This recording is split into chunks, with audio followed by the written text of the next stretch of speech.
Buenos días, buenas tardes. Bueno, vamos a trabajar hoy en otras de las técnicas para poder implementar los procesos de diseño participativo sustentable del hábitat, y ahora vamos a focalizarnos en técnicas específicas que nos van a permitir implementar muchos de los métodos que ustedes vieron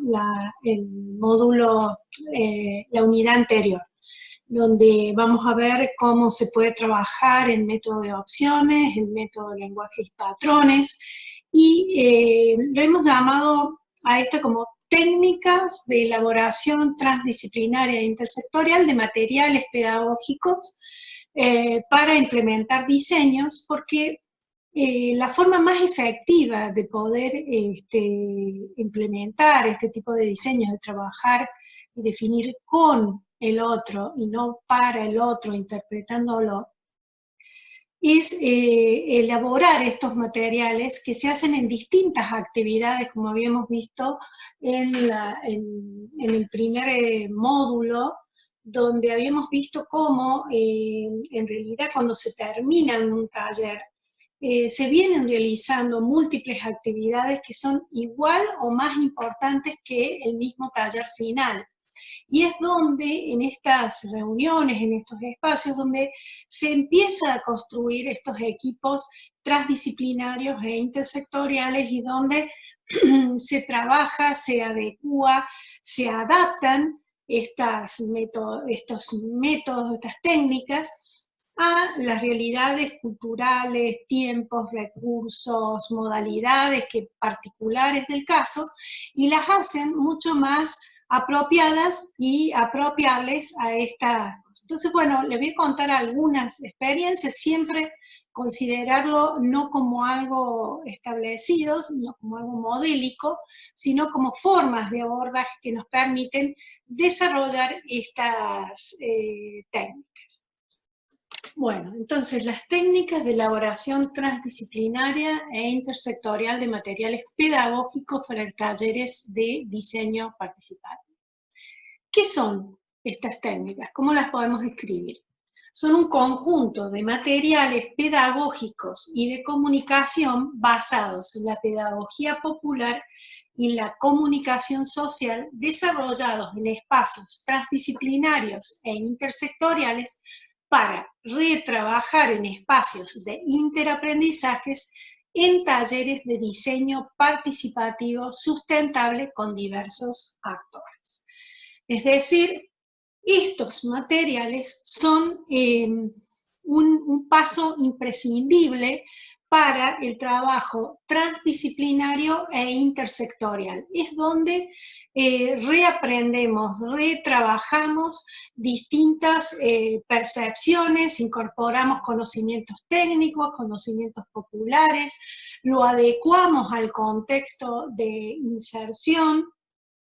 y lo pensamos dirigido a aquellos sectores con los cuales vamos a trabajar no para, sino con, en estos espacios de interaprendizaje. Es decir, son elementos base que nos va a permitir retrabajarlos y reaprender en colectivo. Entonces, bueno, ¿por qué se precisan técnicas de elaboración de materiales pedagógicos? Bueno, porque no se diseña para un usuario o usuarios, sino que se diseña con usuario o usuarios, y se precisan materiales pedagógicos para transmitir en forma apropiada y apropiable un conjunto de datos técnicos, productivos, sociales, ambientales, etcétera, y así poder tomar decisiones colectivas conscientes. Porque la elaboración de estos materiales pedagógicos promueve espacios de trabajo transdisciplinario e intersectorial, facilitando un abordaje multidimensional y multiescalar del hábitat. Es decir,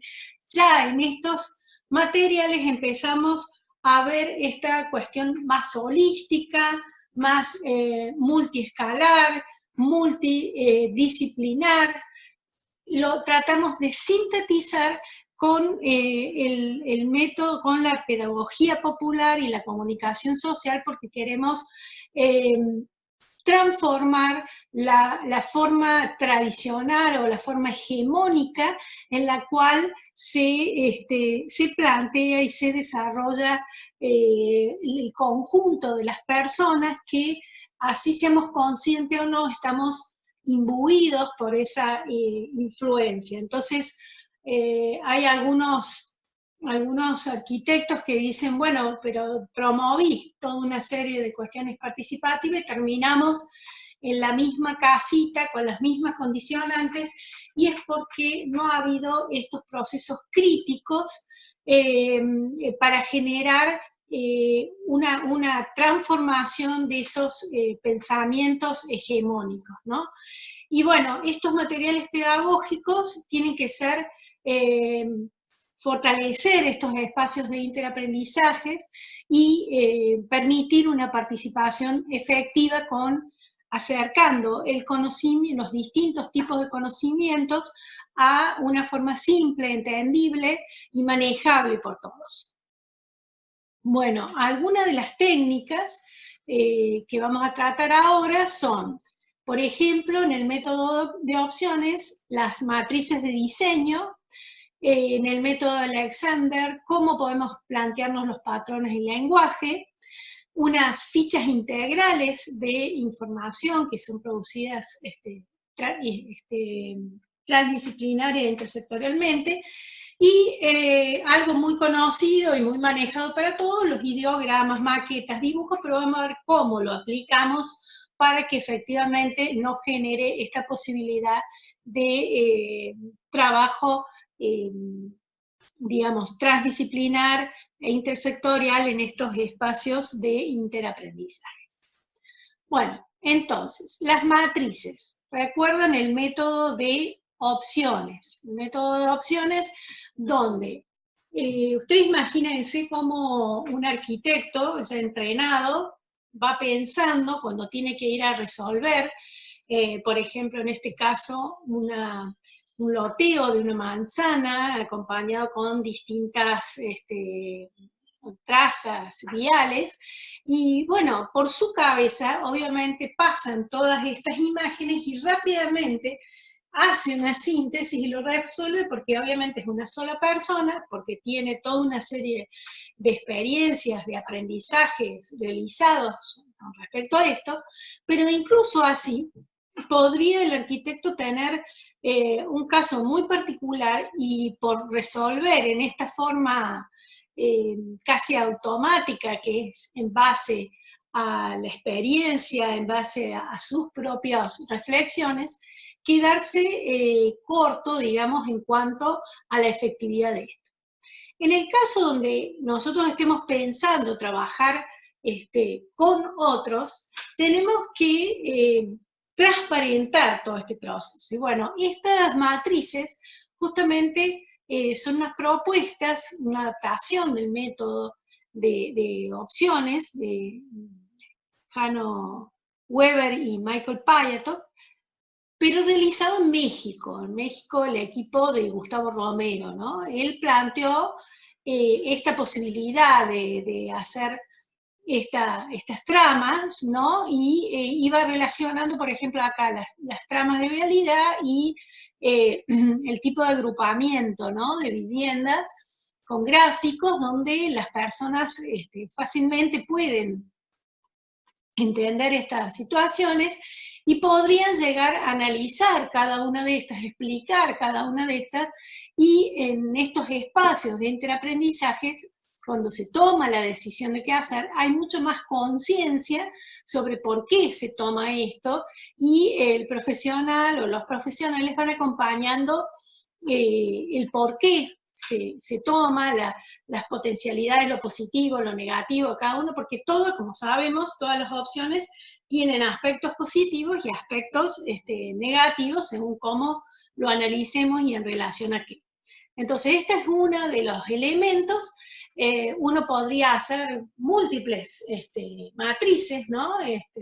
distintas cosas y según lo que le toque lo puede hacer. O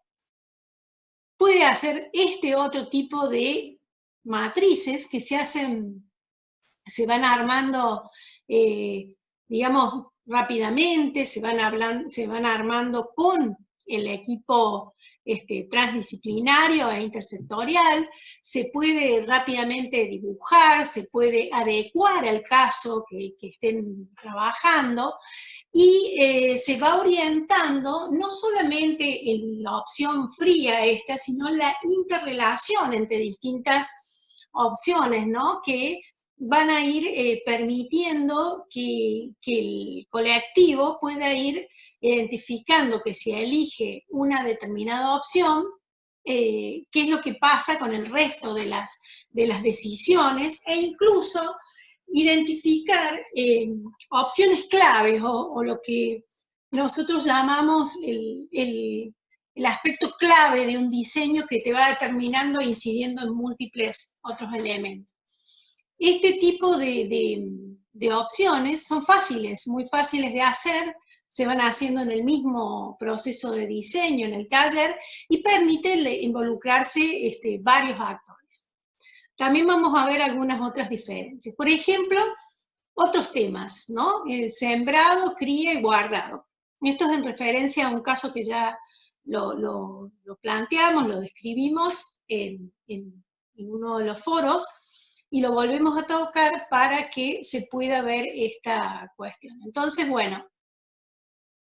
no solamente sería vivienda, como lo que vimos, o la producción de las manzanas y de estas calles y en forma previa, sino que esto se va produciendo en el mismo taller, ¿no? Y se van tomando decisiones que van incidiendo sobre otras, ¿no? Entonces ustedes pueden ver acá cómo va determinando cosas centrales, digamos, que van haciendo a las cosas. Entonces, bueno, se va planteando, bueno, el sembrado, la cría y el guardado, ¿lo hacemos en forma individual o lo hacemos en forma colectiva? Bueno, y acá hubo muchísima discusión en este sentido, porque cada uno quiere tener sus propios animales, su propia huerta, en este caso, porque era una organización que, si bien tenían redes y tenían formas de trabajo común, la organización no estaba tan agrupada que confiara en una producción colectiva. Después, las relaciones entre sí dentro del lote, es decir, tienen que estar agrupados o dispersos en el lote, ¿no? Relación con otros lotes, el lote individual, pero acordando área común con los vecinos, el lote individual, pero acordando área con vecinos, localización entre medianías. Cada una de estas cosas rojas es lo que se va tomando decisiones, ¿no? Y relación con la vivienda, lo más alejado posible o pegado a la vivienda, y entonces, bueno, acá se empieza a ver que hay una necesidad de gestión, de flexibilización normativa para ampliación de superficie del lote y admisión de ese uso, que en este caso no había, y búsquedas de especialistas en manejo ambiental sustentable colectivo. Les recuerdo que era esto de las cochiqueras, ¿no? Que tenían chanchos y que era fundamental porque estas familias vivían de la subsistencia y ese era su elemento, ese era vital. Sin embargo, la normativa decía que no podían tener animales en las viviendas, ¿no? Entonces, bueno, ¿cómo deriva esta toma de decisiones, estas cuestiones que se van armando en cuestiones que tienen que ver con el diseño, pero que tienen que ver con la necesidad de gestionar normativas? Bueno, esa cuestión del sembrado, el guardado y la cría determinó claramente una conformación de manzana muy particular que tenía que ver con ese espacio central, ¿no? Donde acá son todos los análisis que hacíamos, incluso lo que se iba notando, lo que se iba acordando tanto desde las distintas disciplinas como lo que planteaban las familias en esta cuestión, como los profesionales de los organismos públicos que hablan de las normativas. Se determinó un tipo de manzanado rectangular que permitiera que al medio estuvieran, si bien individual en cada lote, una cuestión colectiva de la cochiquera, tratar de utilizar esa cuestión central con el biogás, de ahí también sacar compost y aislar en cierto modo la cochiquera a cada uno de los lotes a través de las huertas. Bueno, entonces se iba viendo cuál de todas estas opciones que se estaban pensando es la más apropiada, y tenía todo un conjunto de elementos que hacían a la toma de decisión, ¿no? Y entonces, bueno, acá vemos cómo había determinado estos usos productivos de la parcela, el tamaño del lote, localización de la vivienda en la parcela, espacio de la vivienda, su ubicación, bueno, distintos elementos que se van anotando, digamos, que se van acordando en estos espacios de interaprendizaje. Y bueno, la diferencia entre quizás una y otra es que esta ya se arma en forma transdisciplinaria e intersectorial. Se van incorporando elementos, al no estar prearmadas, se van interrelacionando unas con la otra. En este caso, incluso cuando se empezó a ver que podía ser con biogás, empezaron a venir nuevos actores. O sea, estos talleres empezamos con un X número de actores y cada vez venían más y venía más y venía más gente que nos iban aportando elementos. Son lugares abiertos, lugares de intercambio. Y se iban transformando estas matrices, en las cuales ya no eran tan fijas, sino que eran más flexibles. Por otro lado, casi sin recursos, teníamos simplemente unas resmitas de hojas, no teníamos casi ni afiches. Entonces, bueno, se va armando, fíjense, muy simple, muy ligado a las necesidades, muy ligado a los aportes de los distintos actores. Y bueno, tiene esta característica de que permite, se flexibiliza y se adecua a los tiempos, los recursos, el tipo de gente, a la evolución incluso de las discusiones. Entonces, recuerden siempre esto, mientras más simple, más flexible, más posibilidad de que los distintos actores metan sus propias ideas en la definición de estas matrices, bueno, más eficaces son, ¿no? Estas son las que aplicamos con Gustavo en Cuba y con María Elena Recio, con estos equipos, ¿no? Donde estábamos articulando con CITED, la Red de Ciencia y Tecnología Iberoamericana. Bueno, otra de las cosas que recomendamos, esto de los patrones y lenguajes, puede ser algo muy complicado, puede ser algo muy simple, ¿no? Imagínense ustedes trabajando con todas las dinámicas previas, habiendo hecho recorridos, fotos, identificado estos elementos propios del lugar, históricos, formas productivas, el hablar con los distintos actores, el tener estas ideas de visiones. Bueno, se puede llegar a trabajar de una agenda de campo con los distintos actores en transdisciplina, intersectorialidad, sentados en una piedra nada más, y en una agendita empezar a plantear estas ideas esenciales que hacen, por ejemplo, un patrón de urbanización, ¿no? Y el centro era esto de respetar todas las vidas, que tenía que ver con la cosmovisión mapuche, y donde superaba esta cuestión de lo biótico y lo abiótico, y donde dice que están las múltiples vidas, las múltiples energías, los múltiples territorios, que tiene que ver con estas vivencias, estos ejemplos donde hay una interacción, ¿no?, entre los distintos seres vivos. Y entonces, al plantear esto, respetar todas las vidas, empieza a aparecer, bueno, la urbanización orgánica, que facilita la adecuación a la naturaleza, vehiculares solamente lo existente en el lote, que habían dos vías vehiculares, por supuesto, simplemente unas huellas en el bosque, pero que como eso ya estaba impactado, se iban a usar esas vías como estaban impactadas. no más, tratando de evitar lo más posible otras. Bueno, urbanizar solo en las áreas que ya estaban con situaciones de deterioro, que estaban entropizadas. Entonces, bueno, plantear eso, dejar respetar las zonas más puras del bosque y aprovechar los claros por el otro lado. Baja densidad para la integración y regeneración, ¿no es cierto?, de todo ese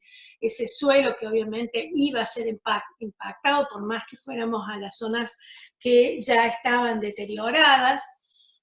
Promover mayor conexión peatonal sobre la vehicular por esta conexión humana, social, el tratar de reducir la circulación vehicular por otro tipo de circulaciones más sustentables, plantear un circuito peatonal, ciclovía, que a la vez que enmarcaba, limitaba y protegía el bosque protector de la zona urbanizada. O sea, eran todas ideas y cuestiones colectivas que no surgen de un solo cerebro, sino que en realidad surgen de todas estas técnicas participativas previas, ¿no?, que tiene que ver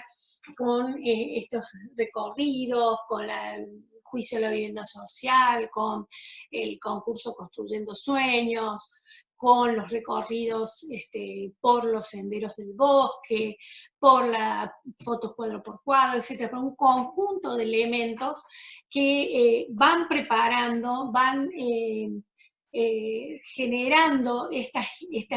que llamamos las ideas generadoras, las ideas creativas, pero que no son de alguien, son de síntesis de esa forma particular que permite un problema, un contexto y un tipo de solución que se considera sustentable, ¿no? Entonces, se va produciendo de esta manera. Cómo eso se puede, a su vez, graficar y cómo va planteando distintos tipos de agrupaciones y de usos. Recordemos que era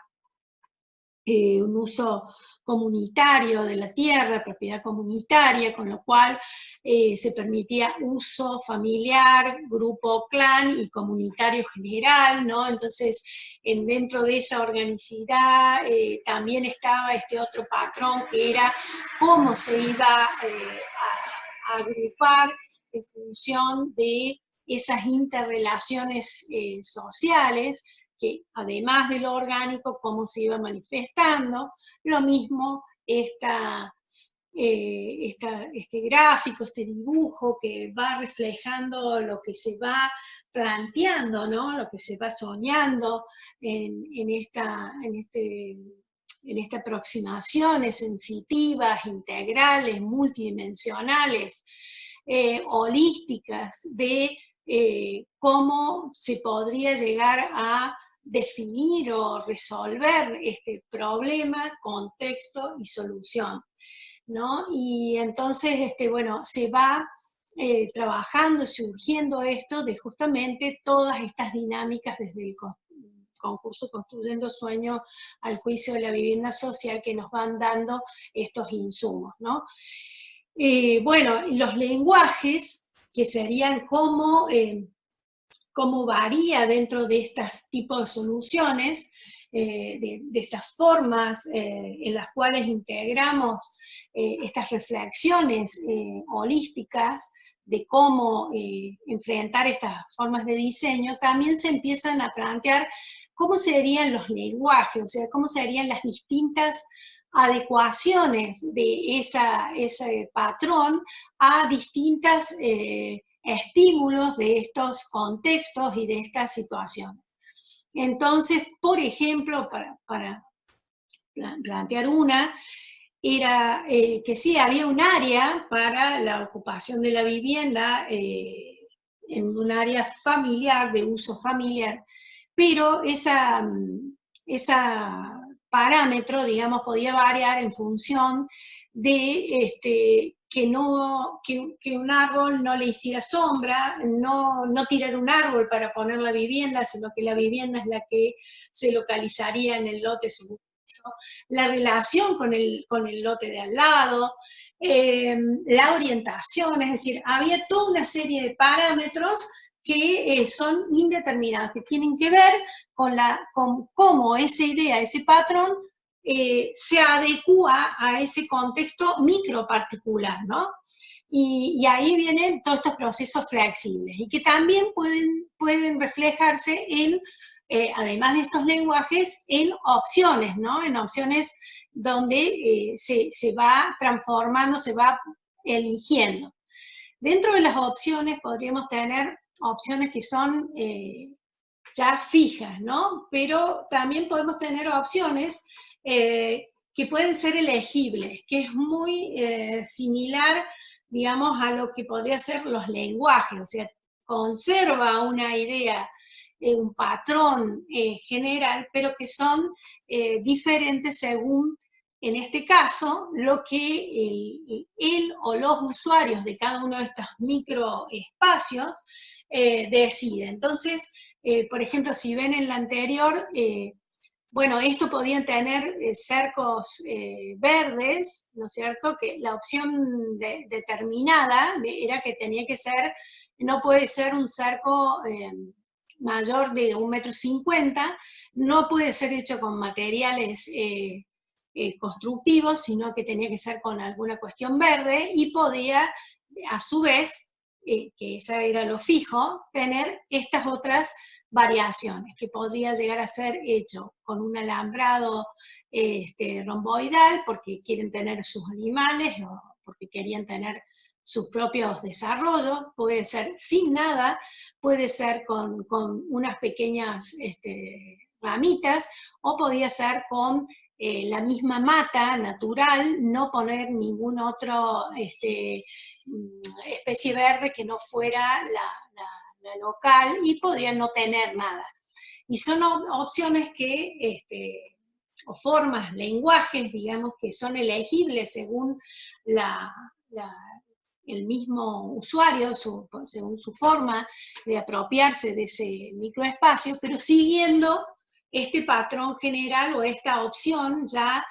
predeterminada, en la cual se plantea, bueno, no, sí, pero no más de 1,50 m, sí, pero no de materiales, sí, pero, ¿no es cierto? Entonces, bueno, se empiezan a dar todos estos elementos que obviamente se producen y se eligen por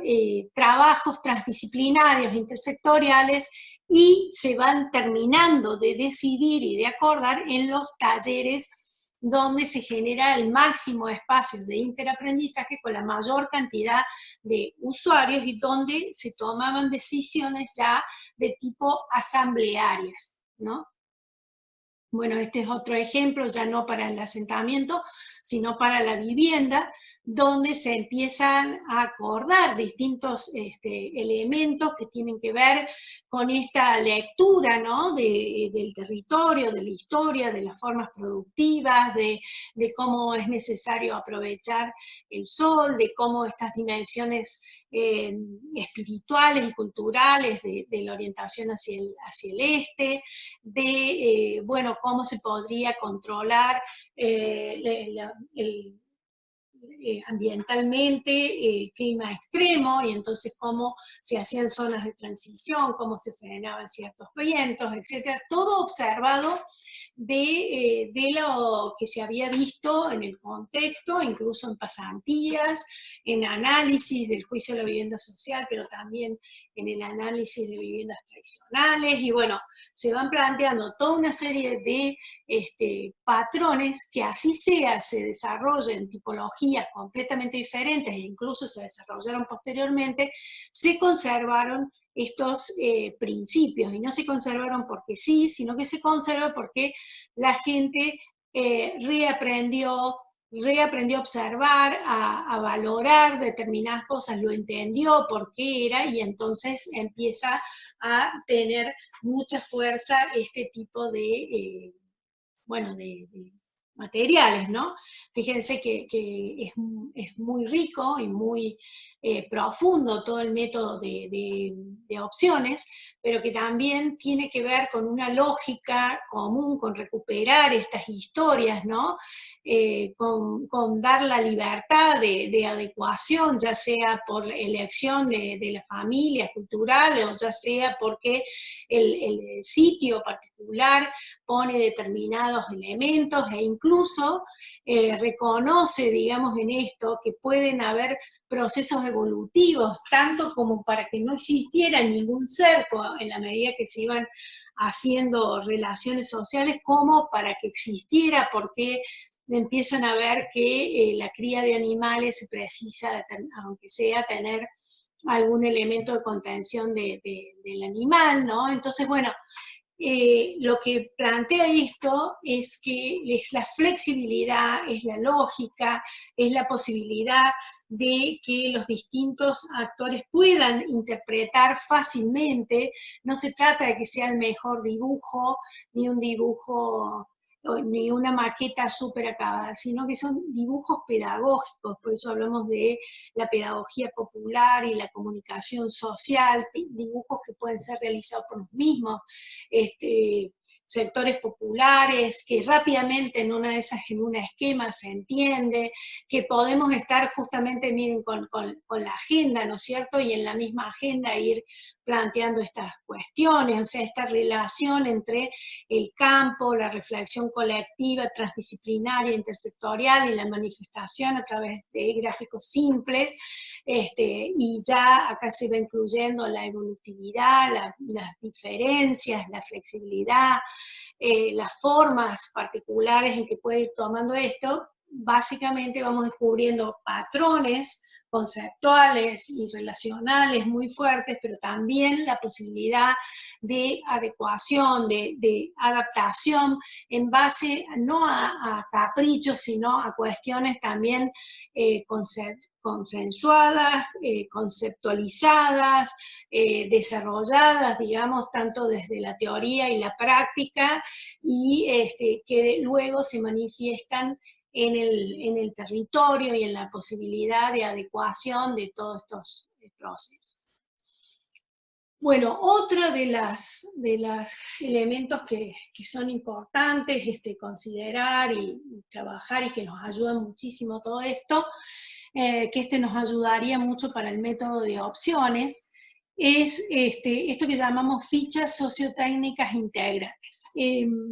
Esto es un ejemplo nada más de un tipo de ficha que desarrollamos. Era un instituto de investigación en Mendoza, donde había distintos profesionales que estaban investigando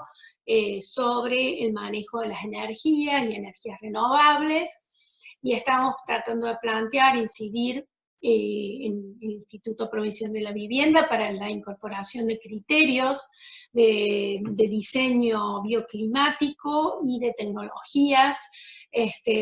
apropiadas y apropiables al clima, racionales, etcétera. Y bueno, esos equipos, estas personas, digamos, estos investigadores, siempre desde los centros de investigación tienden a fragmentar, a individualizar a cada uno de ellos, y bueno, nos encontramos con cada uno encerrado en su cubículo de investigación, con su desarrollo, y que los demás difícilmente conocían en qué estaban ni cómo lo estaban haciendo, y con esta gran dificultad de que esos desarrollos lleguen a las prácticas, y las prácticas le den elementos para seguir desarrollando. Entonces, bueno, en este caso, el primer tipo de aproximación y de trabajo fue transdisciplinaria, en donde empezamos a pensar, ¿no?, en estas localizaciones, en estos elementos que hacen, por ejemplo, a la localización de la iluminación, una cosa tan simple, cómo es la relación entre los árboles y la iluminación iluminación, o cómo son tipos de solados, ¿no? Que pueden ser unos más sustentables que otros. En relación, Mendoza es una zona donde no llueve mucho y por lo tanto la captación de todo tipo de agua tiene que ser muy bien pensada, el tipo de recolección que tienen acequias, bueno, cómo se podrían tratar, cómo se podrían aprovechar. Entonces, este tipo de gráficos y fotos, primero empezó en forma transdisciplinaria, pero después intersectorialmente, porque nos íbamos nutriendo de toda una serie de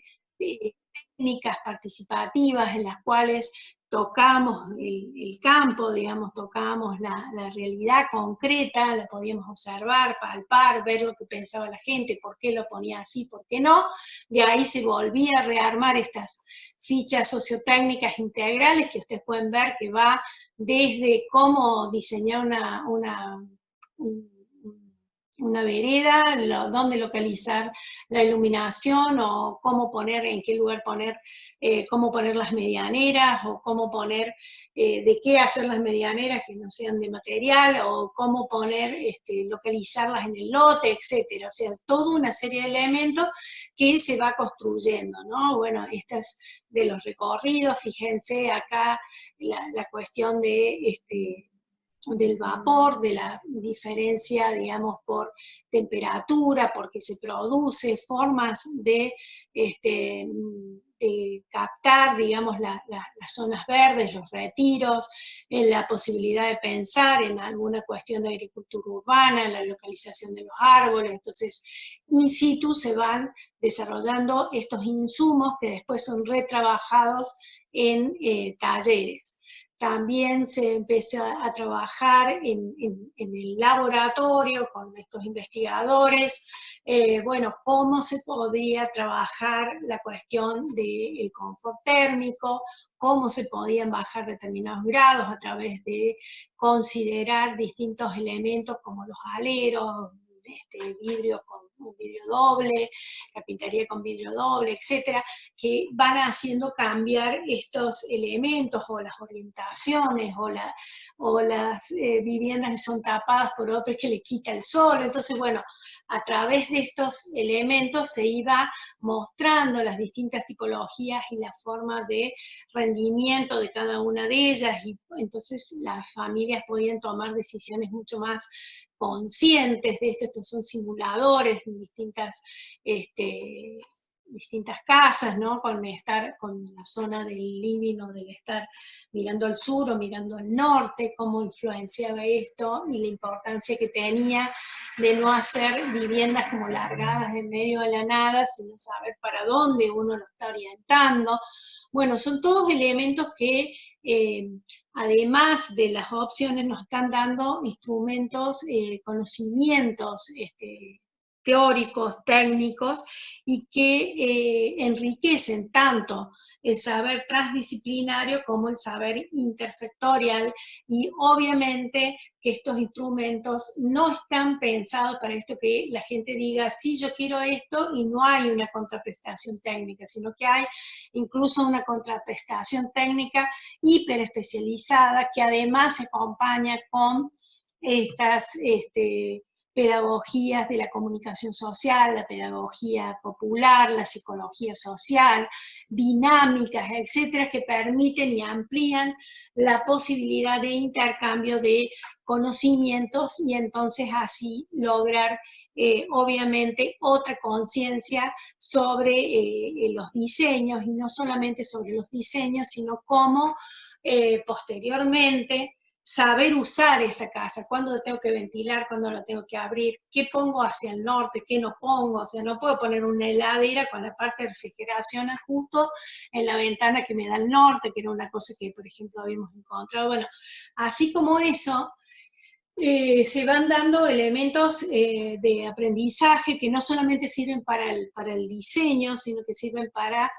lo que es la posobra o el uso posterior y la conciencia de control ambiental, y a su vez en este caso también se incidió en las políticas públicas. No lo cuento mucho porque lo van a ver más desarrollado más adelante en el módulo 3, pero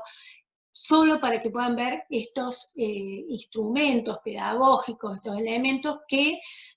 obviamente se desarrollan en transdisciplina e intersectorialidad. Es en estos momentos, en estas instancias donde se cambian las formas de trabajo individualistas, cerradas, alejadas de estas realidades por este otro tipo de desafíos, ¿no? De trabajos, y a su vez las familias que están aisladas, que tienen dificultades para acceder a información sobre cómo va el proceso de su vivienda, de que si pueden o no pueden tomar decisiones, empiezan a fortalecer sus capacidades, a transformar actitudes y aptitudes en este tipo de cuestiones, ¿no?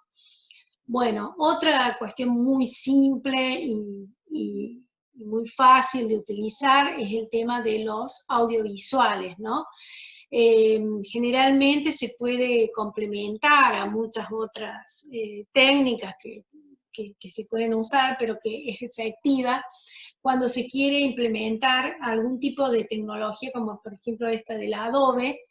que se asocia o se asoció con la pobreza. Entonces, cómo mostrar buenos diseños, casas agradables, luminosas, con distintos niveles y demás que pueden utilizar el Adobe. Entonces empieza a abrir esos prejuicios, esas ideas predeterminadas o ideas que nos vienen de situaciones previas en las cuales el Adobe quizás era la única solución que encontraba el sector popular para hacer sus viviendas y lo asociaban con la pobreza. Lo mismo ocurre con las chapas, que hay techos de chapas de altísima calidad, pero que si no se muestra de otra manera difícilmente se acepten. O en este otro caso, por ejemplo, automáticamente, por ejemplo, las familias harían una medianera de ladrillo, pero cuando se empieza a mostrar que pueden haber medianeras con esta calidad paisajística, que además permite la ventilación, permite que no se generen trampas de calor, que son bellísimas, empieza a ver que hay otras alternativas, el uso de las parras, ¿no? La riqueza de estos espacios, esto es lo que llamaría Alexander, la cualidad sin nombre, ¿no? De estos espacios que tienen que ver incluso con pautas culturales de la zona. En Argentina, bueno, tomar el mate abajo de la parra, en espacios de transición, semiabiertos y cerrados, luminosos, bueno, empiezan a generar estas posibilidades o la posibilidad de ampliar la capacidad de aislación térmica a través de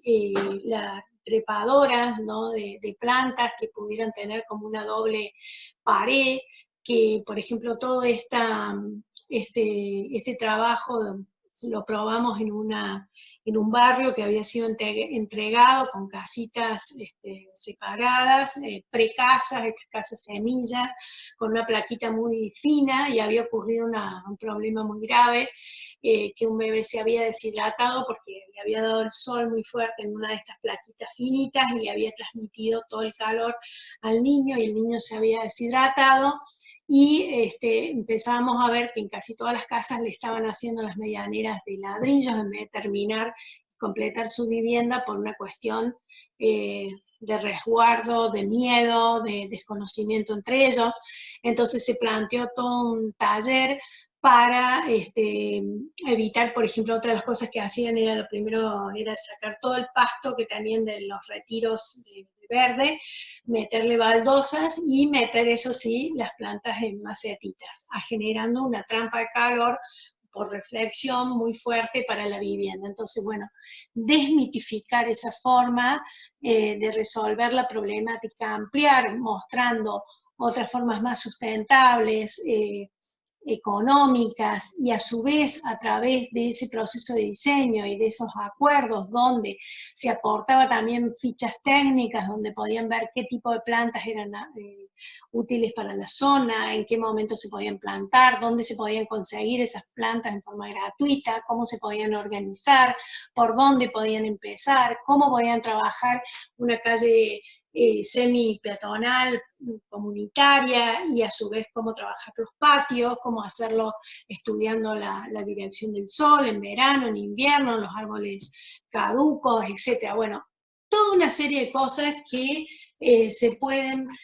trabajar, que a la vez de incidir en la cuestión ambiental, trabaja con el control térmico de la vivienda y con el fortalecimiento y la convivencia de los vecinos, aún en procesos que no habían sido participativos, que tenían efecto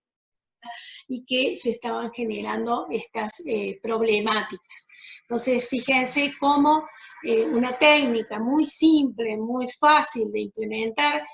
con complemento de aporte de información técnica y con una intencionalidad de fortalecimiento del grupo social y de forma de apropiación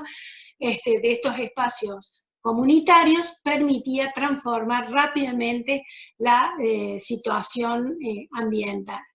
Bueno, este era alguno de los grafiquitos que se fueron haciendo en los talleres, donde se iba mostrando, siempre simples, siempre lo más claro posible para poder mostrar esto que estamos hablando. O sea, se complementaba el video con grafiquitos simples y se iba trabajando luego en una maqueta que se ponía con una lámpara al sol para mostrar en verano, en invierno. Se tenían maquetitas, digamos, para poder hacer los espacios verdes, y la gente rápidamente logró esos acuerdos. Bueno, otra de las cosas ya mucho más conocidas, los ideogramas, maquetas y dibujos, volvemos a decir que tienen que ser lo más simple posible, que pueden ser hechos en campo, ¿no? Como las primeras ideas entre todos, que obviamente surgen de un conjunto de dinámicas y de técnicas que te van permitiendo sintetizar en estos gráficos. Lo que sí les sugerimos que sean lo más simple posible, que si se utilizan maquetas, sean maquetas totalmente simples, manejables, que le puedan meter y sacar cosas, estudiarlas, retrabajarlas, moverlas. No son maquetas para exposición, maquetas perfectas de qué es lo que es la propuesta ya predeterminada, sino que justamente vamos jugando en estas ideas de involucrarse, de poder aportar elementos del juego en la definición misma de cómo se puede llegar a determinar en estos talleres, ¿no? Los dibujos que también son muy expresivos, que permiten a todas las edades, a todos los sectores, manifestar cosas que parecieran que son sueños, pero a veces los niños se animan a plantear aquello que los adultos ya tienen estructurado como que no puede ser, y entonces nos interpelan a repensar esto, y por qué no, y por qué no considerar tal aspecto, y por qué no pensar determinados elementos. Bueno, hasta acá esta clase, y bueno, seguiremos viendo otras formas de aproximación a las técnicas participativas.